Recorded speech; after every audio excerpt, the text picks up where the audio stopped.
तो तुम अगर पुरातत्व से मतलब पुरातत्व का मतलब हुआ कि जो महापाषाणकालीन स्थल जो तुमने देखा, तो उसका जो उत्तरवर्ती चरण है जो 500 ईसा पूर्व के बाद यानी 200-300 ईसा पूर्व में आना चाहिए, उस स्थल को तुम देखते हो तो उस स्थल की खुदाई से ऐसा नहीं लगता है कि यह समाज इतना विकसित रहा होगा। तो ये समस्या तो वहां भी आएगी। लेकिन वैदिक काल से उसका बेनिफिट यह है कि जो वैदिक साहित्य है वो ब्राह्मणों के द्वारा लिखा गया है, अभिजात वर्ग के बारे में लिखा है, ये चारण और भाटों के द्वारा लिखा गया जो कॉमन लोगों के बीच होते थे। तो कॉमन लोगों के लाइफ पर ये ज्यादा प्रकाश डालता है। ये राजाओं से लेकर मतलब विभिन्न पेशेवर समूह के बारे में, बाजार के बारे में, अर्थव्यवस्था के बारे में, व्यापार के बारे में, समाज के निचले वर्गों के बारे में, सबके बारे में लिखता है।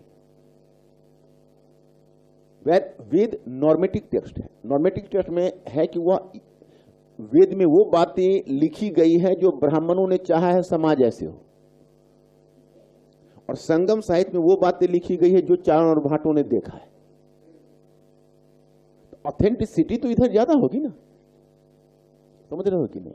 तो सोर्सेस में क्या होता है कि यही सब क्रिटिकली थोड़ा बहुत जानने से यही अगर लपेट दोगे वहां जाकर तो काम चल जाता है और बढ़िया काम चल जाता है।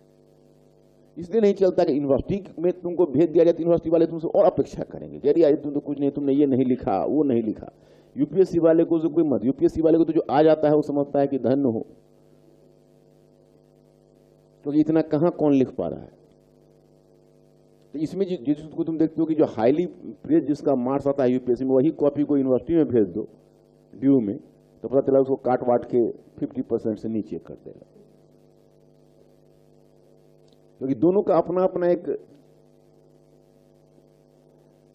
पैमाना अलग अलग होता है, तो वही अलग अलग पैमाने के आधार पर तो पैराग्राफ चेंज करिए। सोर्सेज देखो, सोर्सेज वगैरह बारे में या सबके बारे में तुम लोगों को बस यही ध्यान रखना कि थोड़ा सा सोचना है। जब तक ये नहीं सोचोगे ना, मैं बार बार कहता हूँ सोचना है, तुम कहोगे नहीं हम क्या सोचे, नहीं सोचे, नहीं सोचोगे तो फिर नहीं होगा, नहीं लिख पाओगे।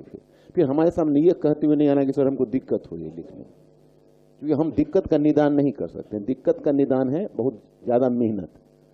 तो हमारे सामने क्यों रस करके आते हो? बल्कि तुम ये कहो कि भाई जब बार बार हम प्रयास कर रहे हैं तो तुम क्यों नहीं लिख पा रहे हो, तुम ठीक से पढ़ नहीं रहे हो, उस पर थोड़ा सोच नहीं रहे हो।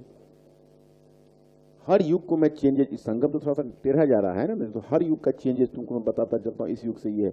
अब तुम बैठ के हर युग का एक दूसरे से चेंजेस सोचो, सोर्सेस में चेंज सोचो।